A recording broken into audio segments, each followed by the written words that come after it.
Welcome to Coinology, the podcast. You ain't getting no money if you constantly worried about what everybody else got to say. If you constantly got your eyes on what everybody else doing, you ain't getting no money. When it comes down to closing a deal, I get it done. Every single one.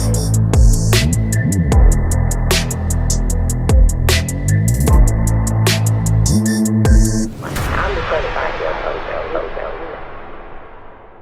Welcome to Coinology, the podcast. Hey guys, and welcome to another episode of Coinology. Today I have the esteemed Dr. Nicola Mitchell. Welcome her to the studio, guys. Yay! Thank y'all for having me. Thank you so much. Thank you so much. You know, I had heard about Girls Who Brunch. Mm-hmm. I've seen you guys do some phenomenal things with the Harvey Foundation and just out. Saw that you were just recently honored at Essence Music Festival and so forth. But did not know your incredible story until I believe at a all-white event. You and I had a chance to connect a little bit further with Crystal. And I said, this woman is fantastic. And I remember talking to Sharon Page and some others, and they just spoke so highly of you. So I was like, I got to have her on Coinology. So thank you so much for coming in. It's an honor to be here, Queen. I've heard so many amazing things about you. So we can talk about that off camera. But it's beautiful to have me here. Thank you. Thank you. Thank you. So Dr. Nicola, is it Nicola? Dr. Nicola. And so most people call you Nicola, but it's Dr. Nicola. Let's talk a little bit about you. Okay, where are you from? I was born in Jamaica. Oh, okay. Yeah, my mother's from Cuba and my dad's from Belize. That's where Nicola comes from. Okay. The accent. And I moved to America when I was 9. Okay. My mother had me, and I was the youngest of her 14 kids, and she had me and left. Wait a minute, 14? 14. 14 kids, and you said she had you and left? Yeah. So she left you with the other 13 siblings, or just left you by yourself? It was, by that time, it may have been 10 kids. Okay. Because they're older. Okay. They're way older. And I'm the one above me is 10 years older than me. Oh, wow. So to full transparency, and I never even seen a picture of my mother holding me until recently when my grandmother died. My cousin found a picture of her holding me. I thought, like, literally she had me and left. Okay. So, but she came to America, you know, the story of the immigrants, right? And I didn't meet her again until I was like 9. 9. Wow. So she left, and who did she leave you with? A maid and my siblings. So your sisters and brothers and a maid, they raised you. Okay, so the maid became your mother? Yeah, Miss Merkel. Do you still see her as your mom? Miss Merkel passed away. Okay. But my sibling that was the main, like, mother hen for us, Janet, she passed away at 48. But she was my rock until she died. So did your mom just leave because it was just too rough, or did you ever find out why? She was offered a job in America, and, you know, that's the story of all immigrants. You come to America, you're going to have a better life. But really, when she came to America, the lifestyle that she created was lower than what we had in Jamaica. Right? She worked so hard. My older siblings lived in like a tenement yard, so that's the equivalent of a project here. So it's like little houses around one master bathroom, right? So a lot of drunk men and things would be out there. Girls would get molested and stuff. So she moved them out of there, got us a house, made enough money to afford a maid. But then she came to America, and when we moved, by the time I moved here, we moved to the hood. I was so, like, tripping, like, why did you come here? You left us for this? I didn't understand why I was so angry at her. Because I just didn't understand her thought process. And you never had an opportunity to ask her, huh? Later on in life, right before she died at 83. And I asked her, I was like, look, you have all these grandchildren that need you. She has so much trauma from the past that my older siblings, that she didn't even talk to them, just gave them away. And I'm like, okay, they have kids that look just like you. They need to know their grandmother. And when my son died, whose birthday is today, that's how I found out that more of her story, because she had a baby that died the same way. And that's when she opened up more. And I told her, I said, Mommy, just, life is too short. And who would have known 3 weeks later she would have passed away. So, yeah. Yeah. So you were left with your brothers and sisters, and you did not see her again until you were 9. I can only imagine your upbringing must not have been pretty easy. No. My siblings catered to me. I can honestly say that. They treated me like a doll. Some of them had children that were my age already. So I think I had more care with my siblings till when I came with my mom. By the time I moved here, she was already set in her ways. She was away, this thing 10 years not being child free. And now you have children here. She was working 2 jobs. She was never there. So I was left alone a lot. When I was just with my siblings, they took care of me. Somebody oversaw you. So being at home alone a lot probably opened up a lot of doors for things to happen. Yes. Okay. Yeah. So what type of traumas did you experience as a child? The first trauma I experienced was at 14. I was raped at church by my choir director. I used to take my nieces and nephews to church, right? That was a big thing for me. And my choir director, I walked in on him touching somebody else. And this particular girl that he was touching, she had just told me she was in a foster home and that she finally felt safe because of the stuff that she's been through. So I stepped in, like, leave her alone, because I was like the youngest of my siblings, but I was the oldest of my nieces and nephews, right? So I had like that matriarch attitude. And so he started touching me. So I felt like, okay, I can take this, leave her alone. And I don't even remember how long after that, but I remember it was during the church service he raped me. And that was the first trauma that I felt, and I just didn't understand. Like, I was really quiet, really reserved, and I didn't understand what was wrong with me to cause that.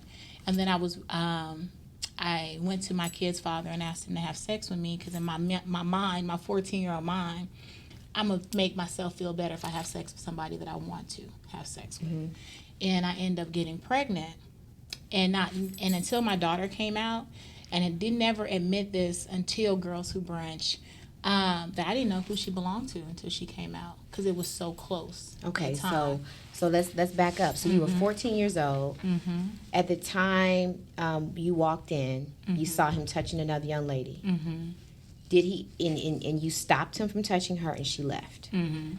At that point, he raped you. He didn't rape me yet. He just started touching me at that time. Okay, so then you never told anybody about this occurrence, right? I didn't think of anybody who I could tell that to. Okay. That would believe me. Because he was my choir director. So did you stay in the choir, or? So yeah, I did stay. I did stay there, and like I said, to me it was just more, okay, if it got to be me and her, it's gonna be me of him touching. I can do that, because it wasn't like a full-fledged rape at that time. It was more like caressing of my chest, caressing of different body parts. So I was just like, okay. And I think during that time, because I was asked this question one time by a kid, because she experienced something similar. And I was like, I felt like I was having an outer body experience. Like, my mind wasn't there. This was happening, but my mind wasn't there. And I confirmed that to her. That's how I felt at that time. And I just didn't know who I could talk to, because I'm watching my siblings. They're all older now. They're fighting. Their mate. All these things are happening. So this is nothing that they're going to really step in to take care of. They have their own children. And no, at that time, I didn't have anybody I can turn to. So, and then eventually he rapes you. Yeah. Okay.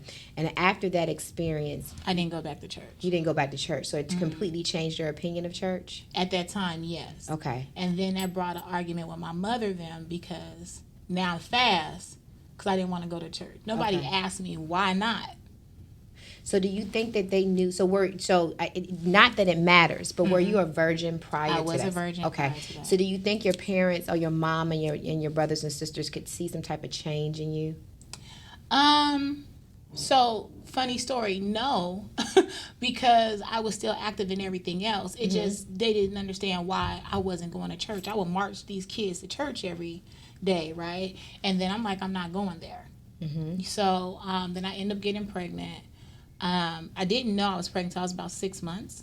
But my stomach was like the size of like a 3-4 month old pregnancy. And I remember my sister taking me, they had like this family conference, and they were like, you got to be 2-3 months pregnant. I'm like, I ain't had sex 2-3. I'm not. I was so sure I was not pregnant. Went to Planned Parenthood, got ultrasound. I'm 6.5 months pregnant. Wow. And at that moment, you didn't know who the father was. Okay, so then you end up having to come back home and tell your family, which I'm sure was a very difficult conversation to have, right?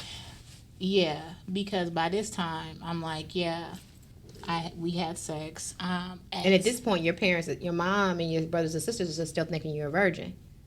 So you finally had to admit. Yeah, I wasn't a virgin, number one. But now, because of all this, they don't believe anything, right? So I couldn't even say, I still didn't even feel comfortable at the time to talk about the rape. Now, some of my cousins and nieces and nephews knew that were my age group, but I didn't feel comfortable talking to the adults about it. Let me ask you this. So back in the day, I don't know that everybody saw the inappropriate behavior as rape back then. I don't think so. Right? Back then, people just saw young girls being fast and having an older boyfriend, and she was just messing with him. Today, we call it statutory rape, but then we weren't really classifying it as such. So did you really consider it rape at that time in your mind, or did you just consider it as you had this affair with an older man? How did you, as a child, process that? I'm not going to say his name, but with him, no. I knew it was rape, but I felt like it was my fault because I allowed this to happen.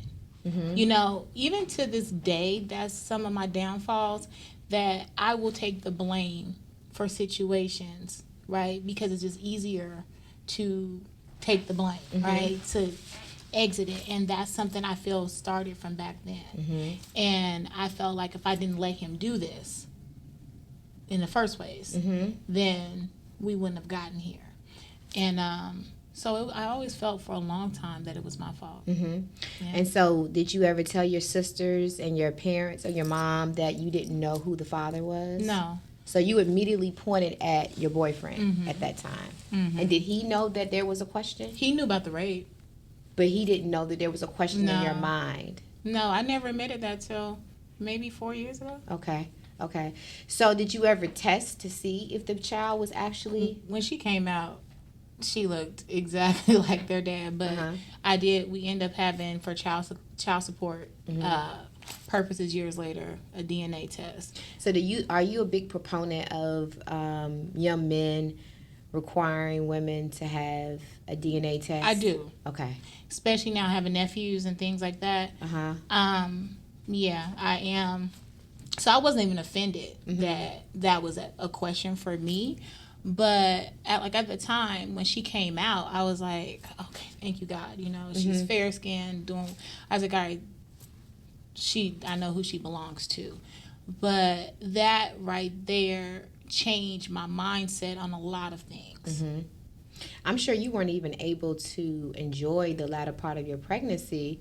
Well, you're not going to enjoy it anyway at 14, but also being afraid the entire time as to who is the father. Who's the father? My family came up with the money to give me an abortion now in California. At 6 months. At 6 months, they do a 2-day procedure back then, and it's almost like a delivery. When they explained that to me, I'm like, I'm going to have her. I was now fending for myself completely, and a baby. I had her 5 days after my 15th birthday. 15. Okay, so you said it changed your perspective on a lot of things. What things changed? Number one, trust.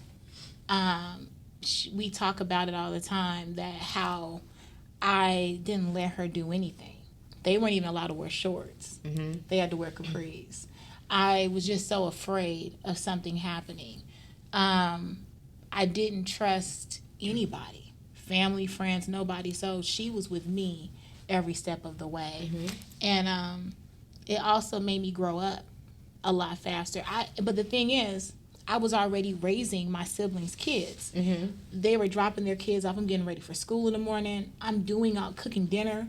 So by the time I had a baby, I was kind of ready to do it, which is not anything to brag about, but it's the truth, right? And then I was raped again when I was 15 by a family member. So this is your second rape? With her in the bed. She was like maybe 2 months old. 2 months. And was this, so a family member raped you, and again, did you tell anyone? My nephew actually pulled him off of me. Okay. So this became a family, so the family then knew what was going on. At that point, still no, because I'm watching my brother-in-law raped me, and I'm watching him fighting my sister, and you know those touch lamps, he's throwing them things at her. If she's not leaving for herself, she's definitely not gonna leave for me, you know. And again, I felt like it was my fault, because I used to sleep on the floor in their house, and when they would go to work at nighttime, we lived in Las Vegas, I would get in the bed with her. He came back to the house, I was getting up, he's like, oh no, you don't have to get up. So I was like, you should just, you know, again, this was me taking responsibility. Not that this grown 30-year-old man just did this to me. It's my fault because I didn't do X, Y, Z. You know? And it took a lot for me to even process that. And then I told my godfather. By this point, I did tell him, and then he ended up raping me too. Okay. So what you find is that they probably, so let's stop there. Yeah. What we're seeing is grown men that see an area of weakness. Yes. So at that point, the first man who raped you, and you had a child, then your sister's husband said, well, she's 15 with child, so we know he raped you. Then your godfather, then so they're all, instead of becoming protectors of you, they're looking at those areas of weaknesses. So when you told him, did he rape you at that moment, or did you see any grooming at all in any of these behaviors? When I think about it now, I think he was grooming me from when I was a little girl, because I had a room in his house. It was just a lot of things that were so inappropriate that I wouldn't do now, that my mom let him do because he was helping her with me. So was he also in a relationship with your mom? No, she used to work for him. Okay. That was her second job. So let me ask, so when you went and told him about the rape, the second rape, what was his response? He was like, oh, I'm going to get him. But he never did anything? No. And then was it shortly thereafter he attacked you? He took me school shopping, and in Vegas, the fashion show mall would be like the equivalency of Lenox Mall or something, right? He took me there. He brought me all these things. He brought me back to his house, and he had me go to my room to try on my clothes. So I go try on the clothes, and I come out, and he has a wife beater. And he told me to put this on. So I'm looking at him like, really? You know? And I remember crying, and I was like, you know, what are you doing? And he's like, just put this on, as he started cussing at me, and he started taking pictures of me. And then he ended up raping me. So at this point, excuse me, how do you feel about men? Now? Then, oh, girl. I just didn't trust nobody. I don't. I'm not happy it happened, but I'm happy it happened because it made me wary of my girls and overly protective of them. So it is a beautiful thing now that they're in their 30s, late 20s and 30s, and they've never been touched, things like that. So I think I was so naive before that made me grow up. Yeah. So he raped you. Did you tell anyone? When my godfather raped me, did I tell anybody at that time? Girl, by that time, I was just so over it. I think I remember telling my cousins and my sister. And then I ended up telling about my choir director because my sister ended up going to his church. And he seen me picking up my daughter. I didn't realize that was his church. And he realized, my sister wanted me to meet her young pastor so I can come to his church. And I seen him, and he realized I was my daughter. He said, she looked the same way you used to when you were little. Girl, I picked my baby up, took off. And so my sister and her husband, they were embarrassed that I embarrassed them. And that's what made me tell them why he raped me. Right. So let's go back a little bit. So at this point, by the time you were raped for the third time, how old are you? 15. So you're still 15. Girl, didn't even go back to school yet. So you were raped. So you were raped 3 times between the age of 14 and 15, and became a mother. During this period, did you find your opinion about sex to change? Do you feel like you became promiscuous at all at that moment? At that time, I wouldn't necessarily say promiscuous. I did start talking to older guys because a boy in high school couldn't afford to help me with her. What is your opinion at this point about men? I didn't trust them. I realized later on in life I didn't enjoy sex. I just, it was just doing it to do it if I was to have sex. I started dating men older because they could afford to take care of my kid. But it was and it was a sick game for me now when I talk about it. But I would talk to men, and you're going to take care of me, you're going to take care of this kid, and I may not even have sex with you. It became like a mental thing for me. Now, were these men the same age group as the men who raped you? No. So say, because they were all older. I was 15, like maybe 19, 20. Okay. But you're going to do the most for me, and I'm probably not going to have sex with you, Because I was always told my body is making them do this. I hated to be called pretty. I just recently started being okay with people saying you're pretty. Okay. Because me being pretty is what caused this to happen. So since I'm pretty, since my body is doing this, I'm going to take control of it. And you're going to do whatever for me. And I'm not going to do anything back. It hardened me. I didn't even, I hear stories from my sister and my cousins talk about me. That era, I was so mean and so matter of fact at that point. But I think it was me learning how to defend myself, but now I'm taking it out on the wrong people. So did you continue your relationship at all with your godfather? So at that point, you never saw him again? I seen him again because I had to see him again, when I would go into the store for my mom. But, and I tried to tell my mother what happened. And I remember she said, I was like, I don't want to be around him anymore. And she just said, he helps me with you. She never asked why. She never asked anything. So that was another thing. Do you think she knew?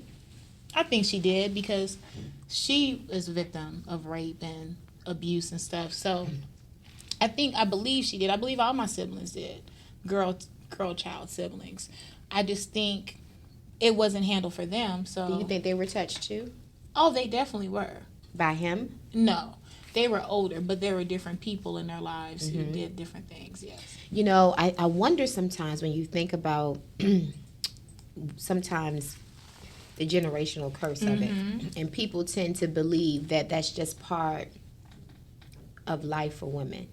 Remember, I don't know if you remember when Oprah said, a girl child will never be safe in a house full of men. And I just did not understand that growing up because that wasn't my reality. But it sounds like what you're saying is oh, yes, most definitely they were touched. Now, did they ever come forward and say for a fact, this happened to me, or you just assumed it? So you do know that. So it was always stuff that was said. It was more statements. Okay. But it wasn't so for me, I'll tell you, this is what happened to me. Okay. This is how we're going to prevent it. It was more, make sure you have clothes on. Make sure it was always your fault why this is happening, if this is to happen to you. So why I took it on myself, that not that I'm a 14-year-old girl, 15-year-old girl, and this is happening, and what did you do to lack of protection? It got to be my fault. It got to be something I had on. It got, like I said, I didn't get out the bed.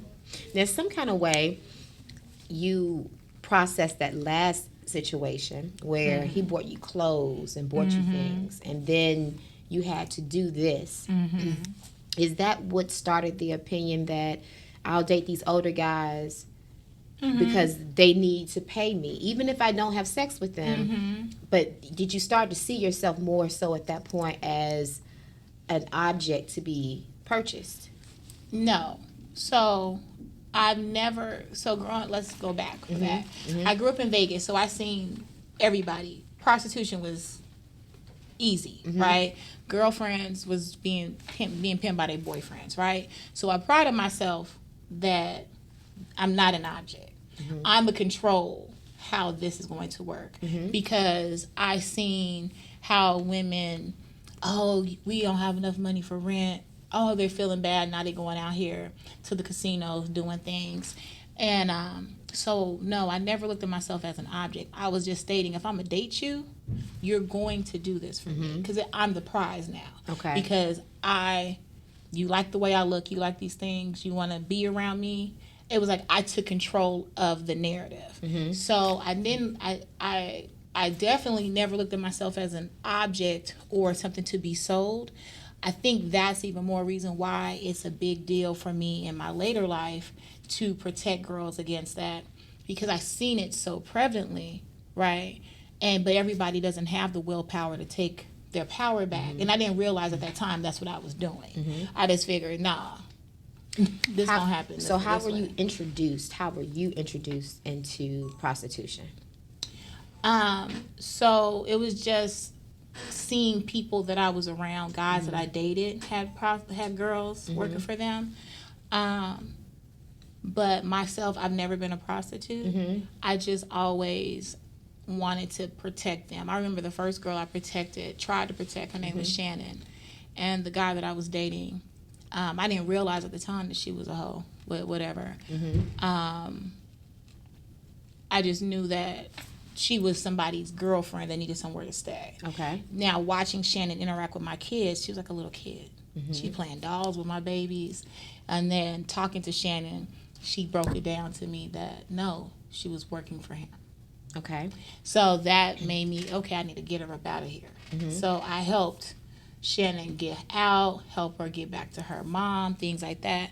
But that didn't matter because she was being sold when she was young by her mother. So this was her only way of life mentally. And I remember Shannon coming back asking me, can she work for me? So work for you in the state of you pimping her out? Yes. Okay. So she thought that you were a pimp.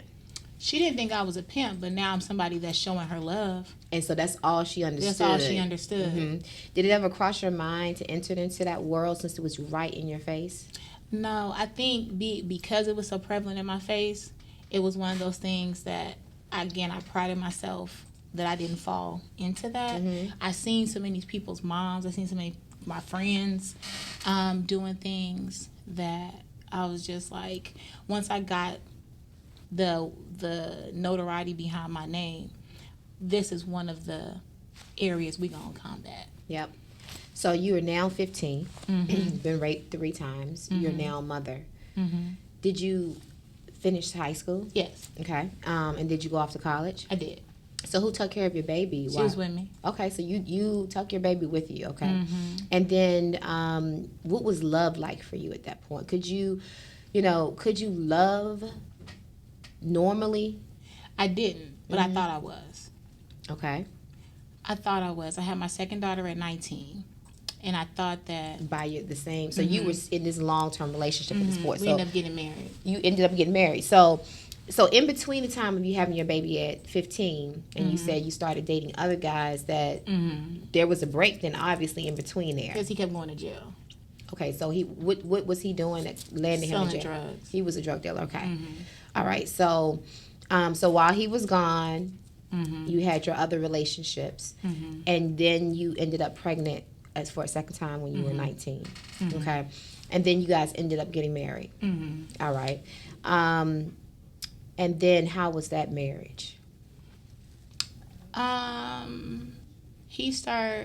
was good at first, dating, leading up to the wedding. Okay. And then his friends start coming around telling him about, oh, her mouth is too smart, stuff like that. So he started fighting me.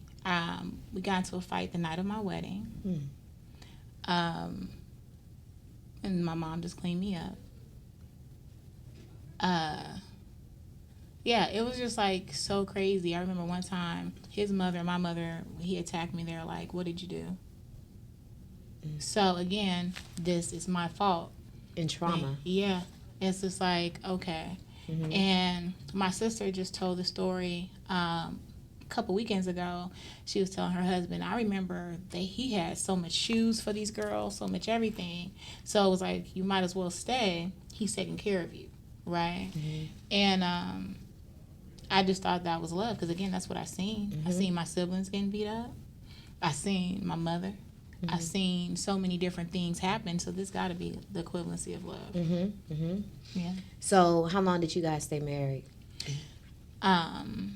2 years, and we had my third daughter, and she died. Her name is Deani. Okay. And how did she pass? She was born at 28 weeks. I was on bed rest, and he had went to Chicago, and I was taking care of these girls by myself. I ended up having her. She was full in breech.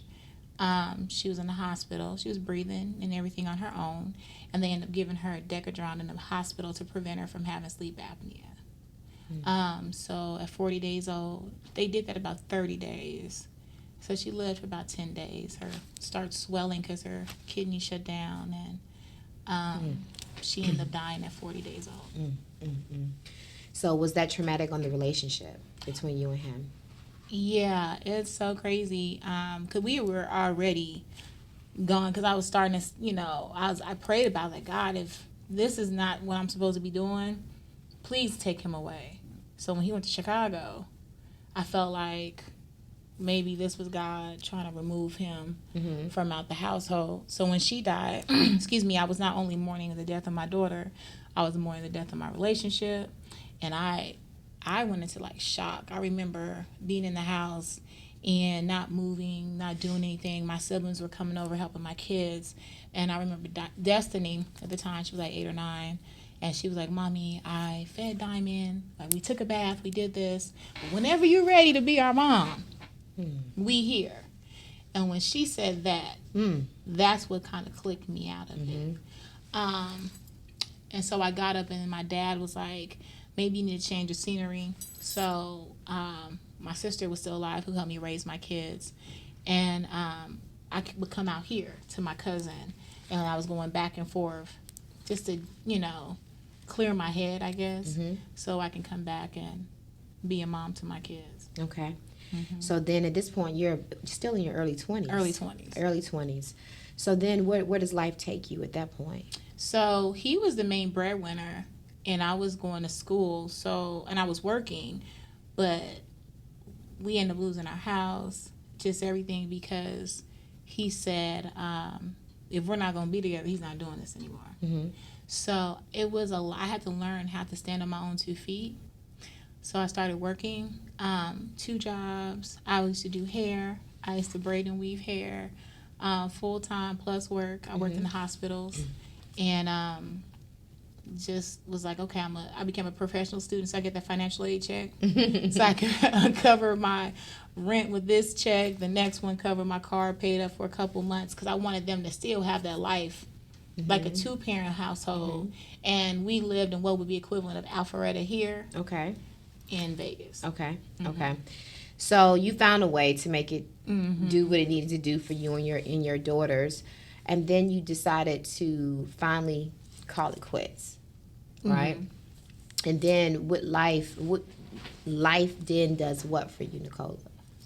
It was like I became like the person that everybody depended on, because I didn't. But how did they depend on you?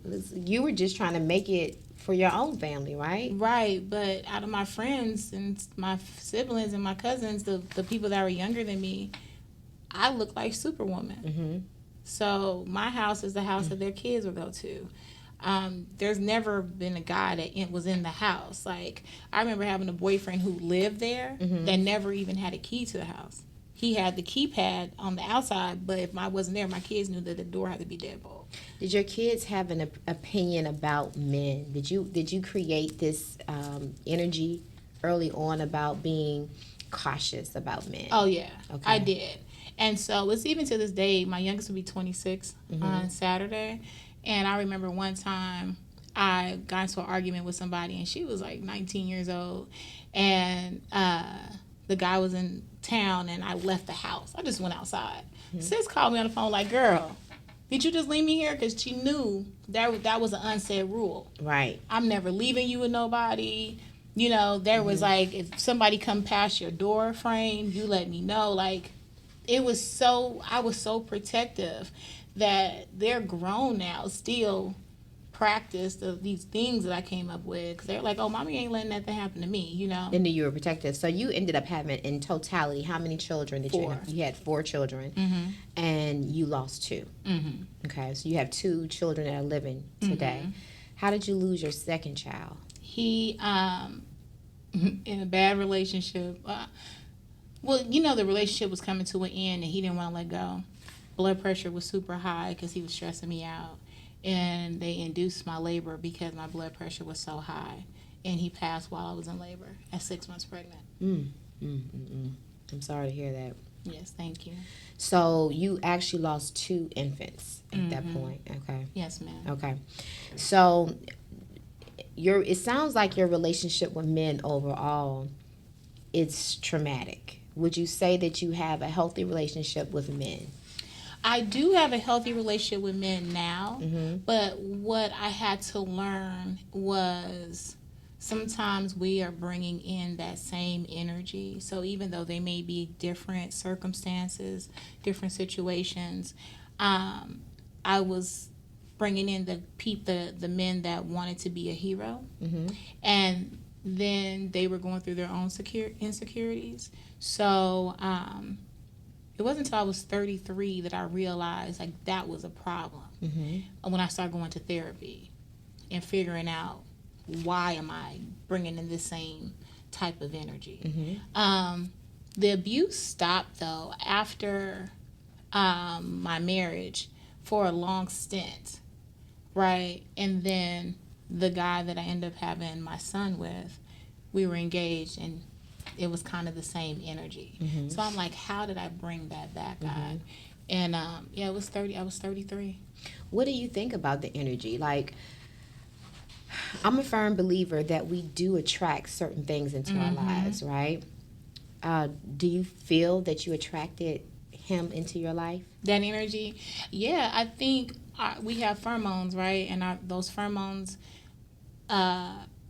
whatever energy that you're holding on to, that's what these men are attracted to. So during that time, when I was younger, I don't want to say I was a victim, but I didn't even face the abuse that happened. So those type of men knew to prey on me, right? That energy, like she's the one, right? Do you think it was a victim energy? What do you think that? So what do you think that those men saw in you that said, she's safe for me to do this to? There's nobody around.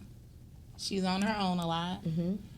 She's the matriarch. Like I said, I always had kids on my hip. You know, I was a perfect person. Especially in the hood, I'm by myself. I was a perfect person. And she's probably not going to tell. Yeah, she's not around all the other group of girls. She's really by herself. So yeah, I was the perfect person. And then when I got older, I really don't trust too much. So I was still the perfect person for somebody who wanted to manipulate me in a way, because I was just trying to secure what I thought was family at one point. And so I would have put up with whatever, that I didn't realize that's what was happening. Now looking back, I do see that, but I didn't realize it at the time. So when we talk about the notoriety, when did that start? What happened in your life that caused the world to know who you are? I started writing books 17 years ago, so I have 25 books. and I became a bestseller maybe 5 years in. Wow. So that's when the notoriety kind of started. Did you write to take away the trauma, the pain? What caused you to start writing? I was in a bad relationship, and I wrote about it. It was a dare at my undergrad graduation. Mm-hmm. I used to write notes. This guy we went on high-speed chases. I went to his house. He had a girl hiding in the garage naked. When I say everything that could have happened in that relationship, laugh at me, baby, because I was laughing. Even when I think about it, I'm like, bro, that is funny. We're cool to this day, though. That's the funniest thing. But it was a crazy relationship. So I had just documented everything. So you wrote your first book. Did you know that you were going to be a bestseller, or did you just write for therapy?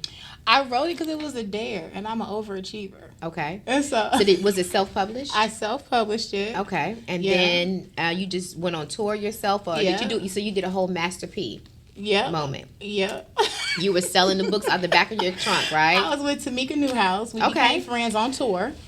Okay. Yeah, that's my best friend. Oh, that's right. Yeah. That's right. And that's how we became friends, because we both dropped our books at the same time. Okay. We would split the cost of hotels, split the cost of cars, fly to Atlanta, fly wherever, and do like a guerrilla marketing thing. We would go to radio stations. I used to get Krispy Kreme donuts and put the title of my book on it and take it to the radio station with some cards so they'll talk about it. When I say guerrilla marketing, you were doing. So you said you wrote 17 books. 25. 25 books. Yeah, up to now. And how many years? 17 years. That's where I got the 17. So you wrote 25 books in 17 years. And was that your primary way of making money at that point? So you became basically a legend in the African American community. Okay. And then Girls Who Brunch took over my life. Okay. All right. So what made you decide to merge into that, especially with the books being so profitable? When my son died and my mom died, I was booked for an event in Charleston, South Carolina, like a year before. I didn't want to go. I was just in a really jacked up space. And I ended up going, and I met this group of girls at this event at Barnes & Noble's that didn't know pizza came in a box. And that was crazy to me. They came from the islands area, and that was just crazy to me in 2015 that these girls didn't know pizza came in a box. So that's how it came. That's where it was birthed from. I was like, I need to come back here and do something for these kids. Because kids take to me. The joke is I'm the kid whisperer. So back even before I had a Girls Who Brunch, I was a cheer coach. I was the safe house for my friends' kids. They didn't even want to go home. Oh, I'm going to Titi Nikki house. They wanted to stay there. Even they were sleeping on the floor. They were good. So that event, there were other authors there, but they clung to me. So I was like, you know what, I'm going to do something for them. And what I've learned through therapy, that whenever I go through something traumatic, I throw myself into something else. So every book that I have that did super well, 9 out of 10, I was going through something on the back end that made that be my focus. It's sort of like Mary J. Blige. They said she does great music when she's in pain. Yes, ma'am. So what age were you when you were diagnosed with cancer? 38, 37. Wow. Okay. I had stage 2 and stage 3 uterine and cervical cancer. I had my hysterectomy, and I was on radiation for 2 years. So did the doctors expect you to survive it, that when you first received the diagnosis? Yeah, my doctor was like, she's Russian. She was like, just get rid of it. No more kids, right? Just get rid of it. It's going to go away. And it was traumatic because as a woman, you feel like having a baby is your superpower, right? And so they're taking something But at that away point, from you had already had your children. Right, but and Chance had died, but I wanted the opportunity to have another baby. You still wanted that, right? Because now I can afford to have kids. Right. You're in a whole different tax bracket at this point, so you could still find that perfect mate. And then this happens, right? So then you end up beating uterine cancer. Yeah. And thankfully you're still here. I'm here. You're here. And then Girls Who Brunch takes off. Okay. And so are you still planning to write any more books? I still drop books. I have a workbook I did this year. I have a book that's coming out. I'm working on the illustrations. It's a children's book, The Avengers of Legend. And then I'm trying to go back to the adult book world. But I needed to create enough teen and children collateral, because I'm doing these events, but I didn't have enough books for them, right? So I have like a strong 5 books now for kids, and then I'm going to go back to the adults. How large are the Girls Who Brunch events? 46,000 girls worldwide. Ooh, 46,000 girls. And your primary message for the girls is awareness of sex trafficking. That's part of it. Part of it. So we take girls rescued from the sex trade, girls and foster care girls in group homes, and I bring them with girls from a better circumstance. Nobody knows your background. I use the format of the sororities to your sisters as soon as you come in. And we bring in the who's who of that city. We have DJs, performances. We have fashion shows sometime. I'd use real linen, real tablecloths, and take over a school in the hood or area in the hood. My first motto was to be able to do something that kids can walk in, right? And we just give them a girls empowerment conference. My joke is I let them have fun, but subliminally we're teaching them at the same time. And your goal with Girls Who Brunch is what? What is it that you want the young ladies to take away from that? That they can, first, like this tour season is Hidden Emotions. Let's figure out what's that thing inside of you that's blocking you from growth. And let's figure that out. Let's handle it. And let's grow, right? I want them to see, if they can see it, they can achieve it. My mentor, when he finally got hands on me, I think I was 15, 16, when my angry state, and he had me in oratory classes. He had me competing at the NAACP AXO Olympics. I didn't know what I was doing. I didn't know that I was going to set me up for now, you know? So I want to be that person who steps in and believe in these kids. Yeah, because if you think about it, that the angry stage, you were acting out to other actions. And I think that we need to pay attention as adults that children are not just angry. Yes. Right? They're not just bad seeds. They're not just grown. They're not just fast. They're not just withdrawn. We need to continue to ask questions. And I think sometimes parents are afraid to continue to drill in because they don't know what they're going to get on the other side of that. What I've learned in this process with Girls Who Brunch, because in the beginning we used to do fishbowl questions. So they would drop it in there anonymously, and the questions can range from how did you start your business to what do I do if my attacker is coming to me in the middle of the night, right? And I think it's a thing of healing for not just the girls but the adults, because I have photographers, speakers, people come in and say, this happened to me, this happened to me. It's like a crying session once it's over, right? It's so therapeutic. But what I've learned in this process, that these moms, they were like me. Oh, well, I did school this day and I was raped, so it's my fault. They're holding on to that, and they're grown women with kids. Never dealt with it, never did whatever. So now you don't even know. You don't even have to say anything, but that spirit is now on your kids, right? And I think my biggest takeaway with Girls Who Brunch is the healing, not just of the kids, but the entire family. So, Dr. Nicola, you're now is it honorary doctor? Or? 3 honorary, 3 times honorary. Oh, wow, 3 times honorary, right? 3 times honorary. And you have many credentials. Many times over. Your life, your story, the pain, you now know that it was for and worth and why you've gone through what you've gone through. It's primarily because you're standing right here today.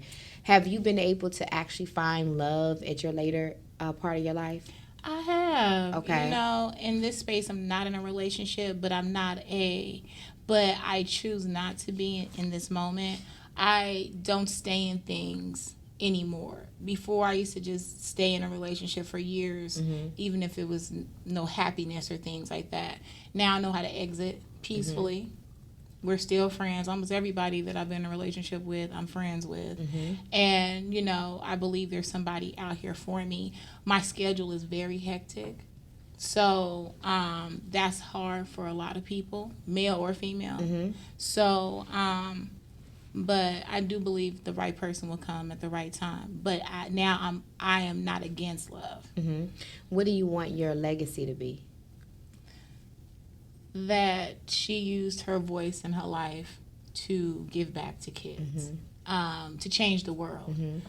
I have a thing going on with my heart in this moment. I found out that I have my lipoprotein is high, and that's usually hereditary. The radiation is a component of it, and they don't even test us for it, right? So I'm like, okay, we're just gonna add this to the tour. We're gonna have a wellness clinic now, and we're gonna test all of these people, because everybody, these are things when you hear a 20-year-old, 30-year-old have a stroke and you don't know why. This is why, but they don't test you for it until you have a stroke. Because by God's grace, my doctor tested me. Right. And is this predominantly in African Americans? So that's probably why they're not testing us. Exactly. Right? If you have a family history of high cholesterol, hypertension, you more than likely carry this to be higher.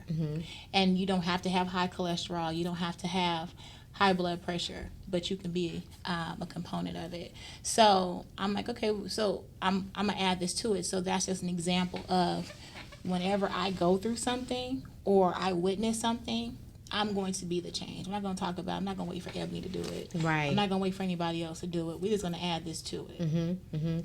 And so how many stops do you normally have on your tour? Girl, 28. Wow, 28 stops. And how many girls per stop? 300 to 500. We just did Vegas. It was 400 girls showed up. So how large is your team?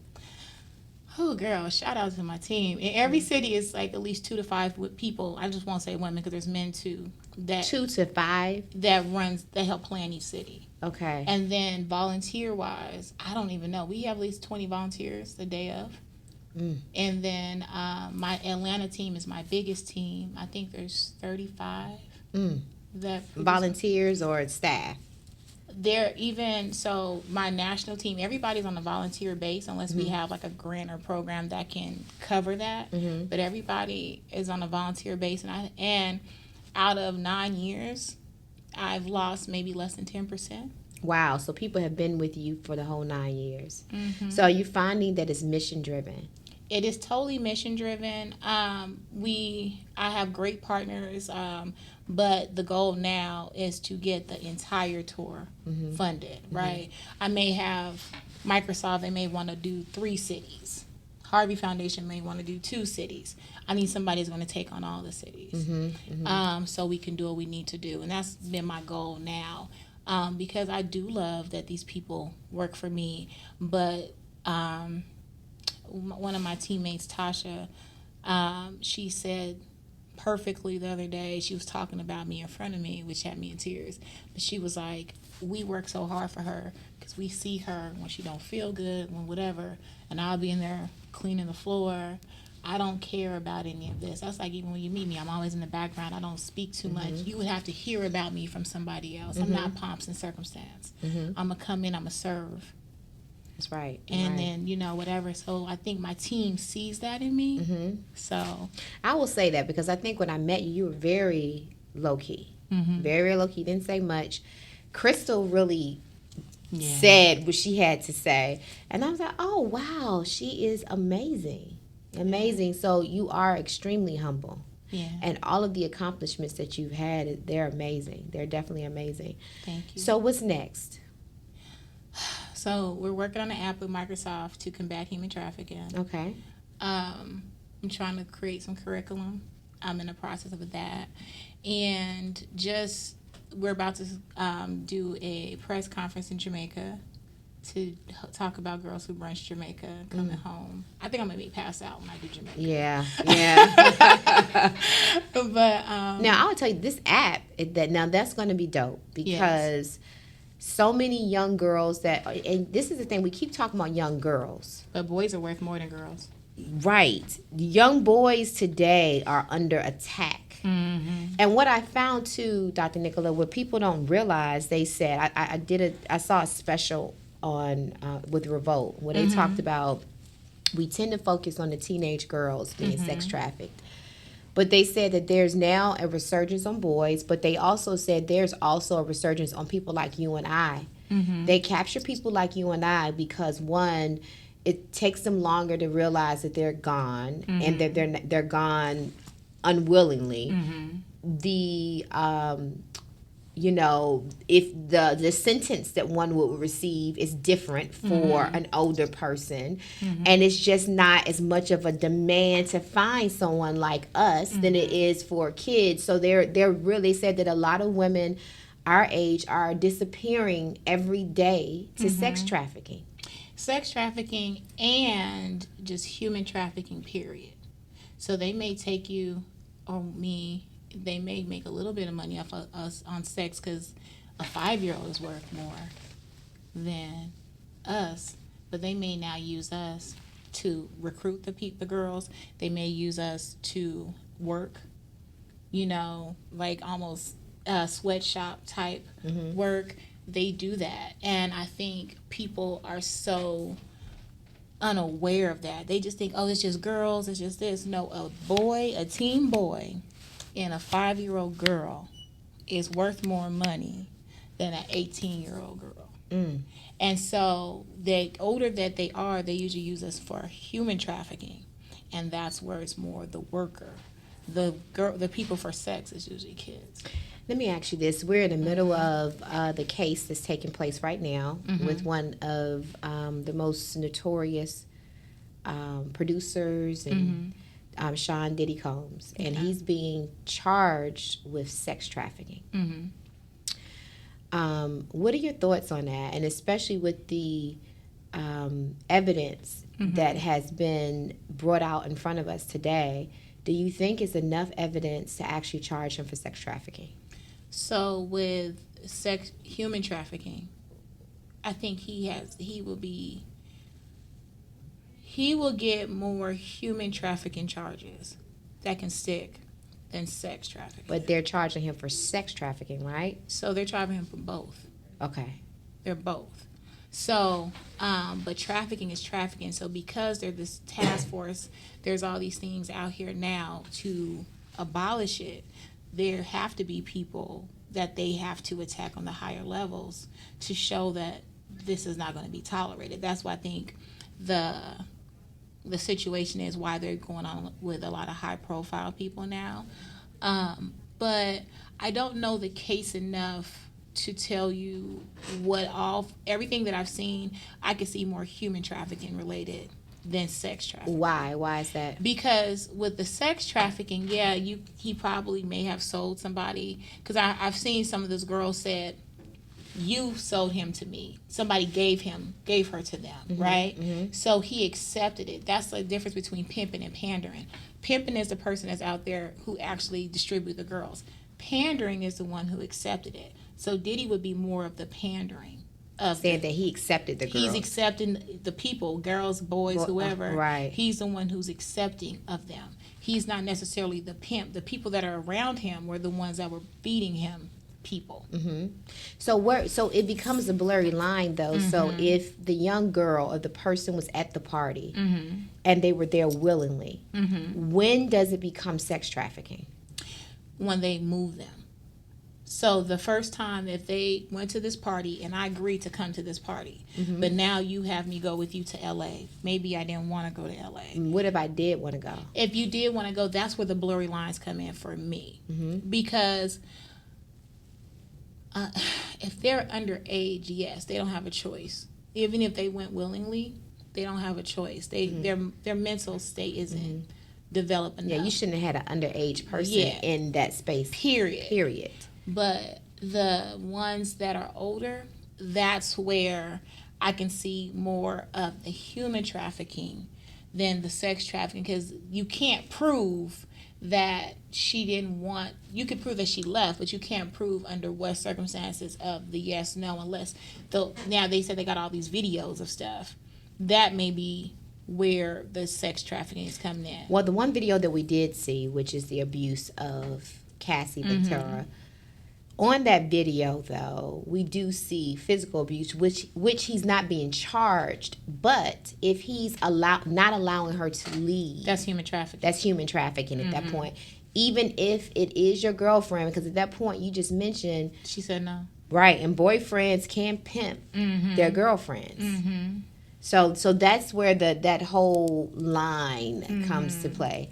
And in Hollywood, and I'm sure you've probably heard and seen, that is it is pretty prominent.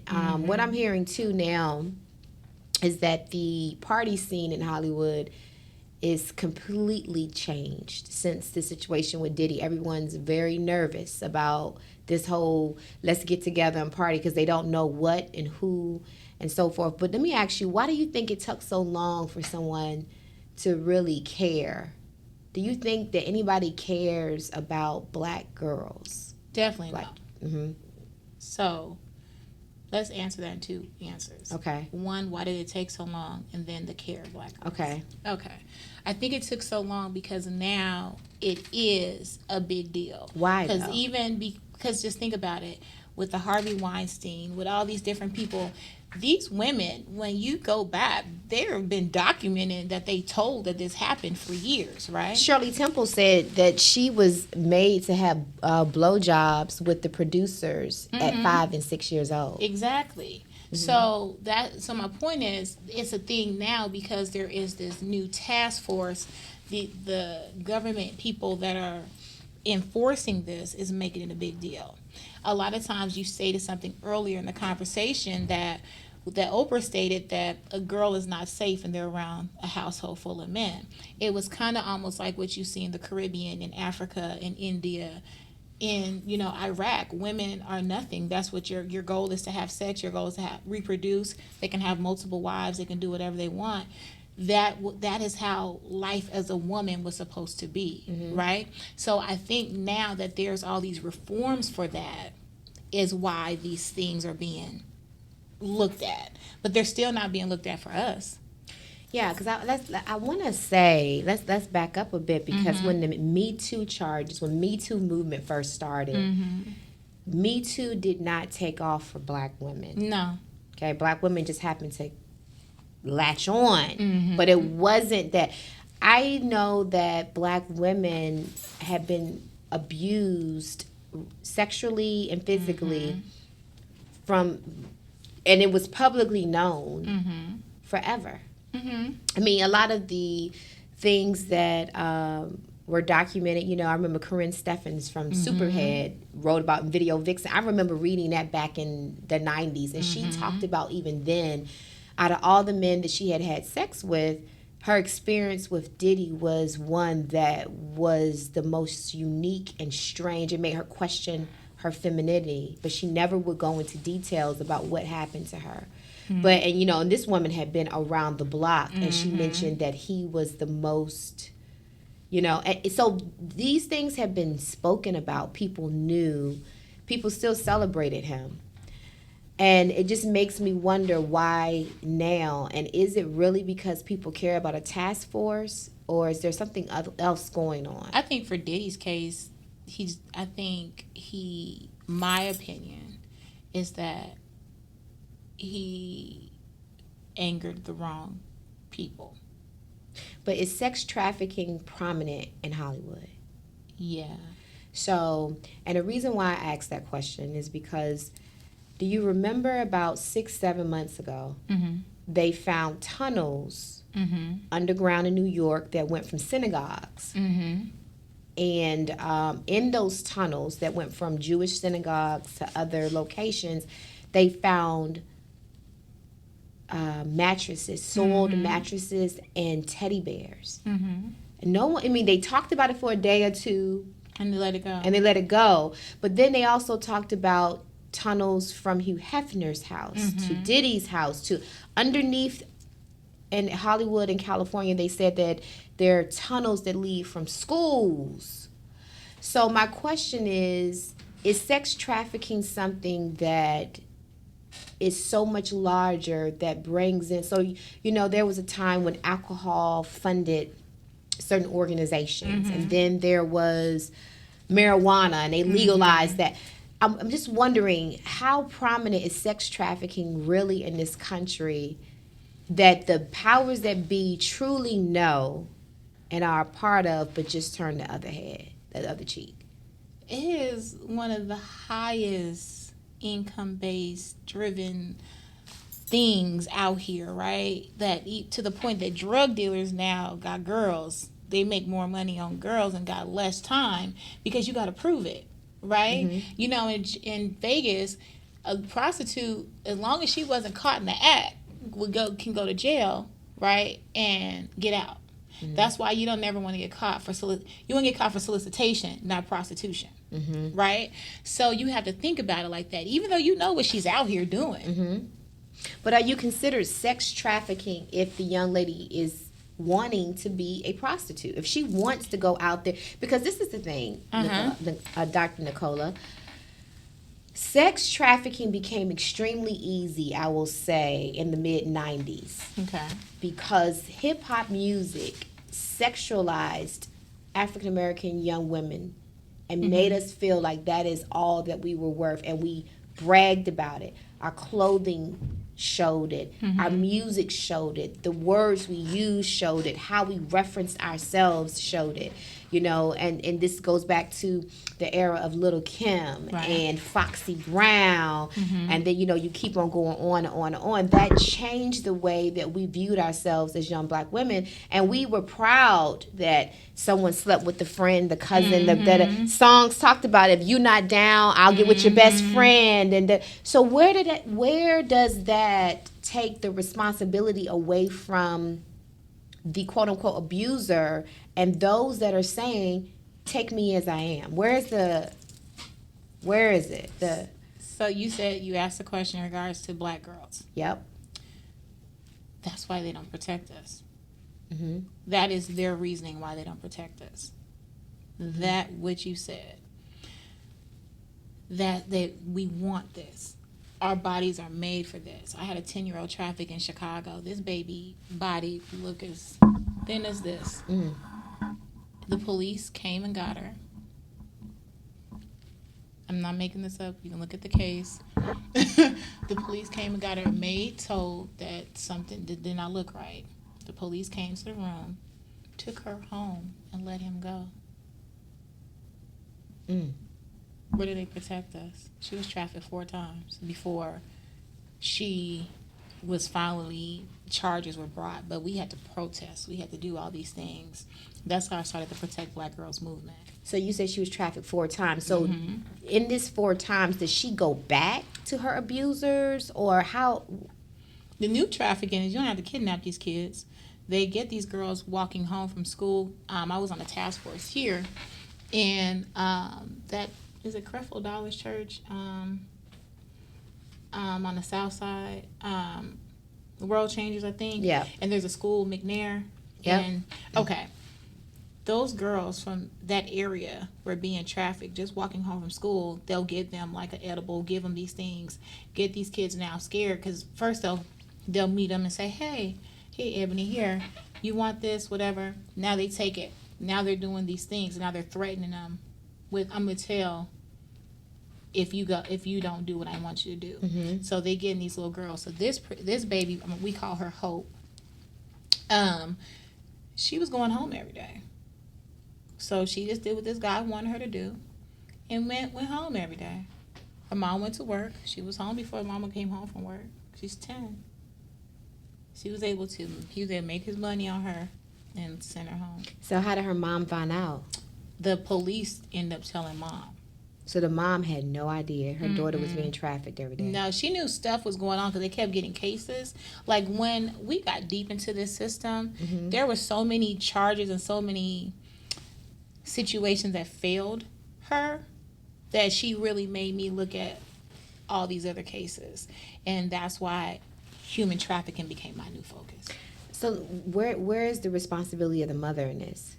I believe a mother should be charged, but at the same time, that's a double-edged sword. Because if you have to work, you have to work. But I feel like she's 10. She should have been left with somebody at an after-school program, things like that. But if you can't afford it, what do you do, right? Because like you said, this is all prevalent now. But after-school programs are free.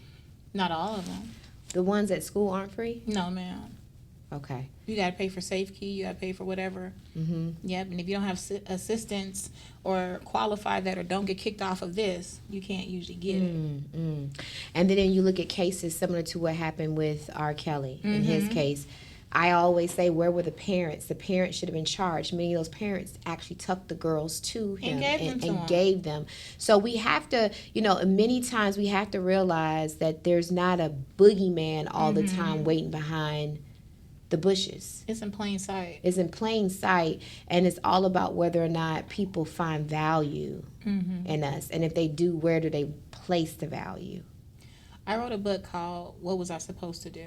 And I go into the jails in Vegas of girls 12 to 17 charged as adults. Most of them are trafficking charges that are going to prison. Okay? And I wrote this book about these girls, and I took 5 of them and made this fictional story. But what I wanted people to do was to read this and pull at their heartstrings. Because now when you read a book, you're now familiarizing yourself with this character. You're falling in love with this character. You're seeing the abuse. And I write from the voice of her mother, and of her rapist. And so she ends up going to jail. And I put myself in the organization in the book. I helped get her out, which I did in real life. And I moved her to what I thought was a safe house, but I left it alone. I thought she was good. No, life still happened. Fast forward, she's back in jail with a murder charge. What was I supposed to do? What's the percentage of recidivism? So you end up helping these young girls. What's the percentage of them that go back to living that life? Now, I can't give you an accurate percentage because now I'm staying the full wavelength, right? My teams in these cities are staying the full wavelength. We are helping with everything. At that time, I got her out. She's good. But she wasn't. We just think, oh, I did this one thing. I gave toys at Christmas. They're good. No, right. They may not have a bed in there. They may have roaches and rats in here. Or they may be addicted to drugs, like what we saw with Cassie. Once many times when you've been trafficked, you are given drugs in order for you to be sedated to be able to deal. And that's what a lot of these girls are. So then they in here now, they cut themselves. They're addicted to drugs. They got these things. When we just went in August, this little girl, I met her 5 years ago, and she's back. And so she was like, Miss Nicola, I'm back. But at least I'm not addicted to drugs. So I have a picture. I'll show it to you at the end. I'm hugging her. I'm like, yeah, we got to celebrate our wins. What responsibility do you think hip-hop has on the way that sex trafficking has taken over in our community? That's a loaded question. I think hip-hop has a piece of it. I do think I'm not going to take away from hip-hop, but I think that black men are smarter than what the world thinks that they are. And they're paying attention to all their white counterparts, the Hispanic counterparts that are making all this money off these girls. Because back in the day, you can traffic, the higher end prostitutes were Chinese, Asian, Hispanic, and white. Black was always the lower end unless she was mixed with something, right? And I'm using an example in Vegas. So the escorts that they recruit, they would request to come were those higher echelon girls. I think people just start paying attention to what these other people are doing. Like, dang, okay. Well, what I saw at a conference, they had a revolt, is that it's easier to take us. No one will look for us. And they also said that you would get less time for abducting us than you would for a white woman. That's facts. The guys, so when we were in the jail, I said, how many of you guys are here because of a man? The whole room raised their hand. How many guys are here and the guys in jail too? Less than half the room raised their hand. They're going to take us and charge us and do all that to us. They're not going to charge them. It's easier to get away with. So I think this conversation is going to get deeper. I think a lot of things that we're going to be exploring as we start to uncover the situation with Diddy and other higher ups in Hollywood. The question will be whether or not we will have a heart, whether or not we will care, and which stories are going to stick and which ones won't. It seemed like a lot of the stories that ends up sticking with Diddy are individuals that aren't necessarily 100% African American like you and I. And so we'll see. We'll see where that goes. We'll see the heart of this country. We'll see how much the care is for us. And we'll keep going. But I want to say thank you so much for your tireless work, because I know it's not easy. Girl. I know it could be heartbreaking, especially when you put so much time into it and then you see them back in jail or back in the same place. It's enough to make you say, I want to just give up. But you're still fighting, and you're still fighting a good fight. So I want to say thank you so much for that. I'm looking forward to seeing what's next for you and the Girls Who Brunch. And thank you so much for coming out here today. And I want to say thank you for tuning in for another episode of Coinology. Welcome to Coinology, the podcast. You ain't getting no money if you constantly worried about what everybody else got to say. If you constantly got your eyes on what everybody else doing, you ain't getting no money. When it comes down to closing a deal, I get it done. Every single one.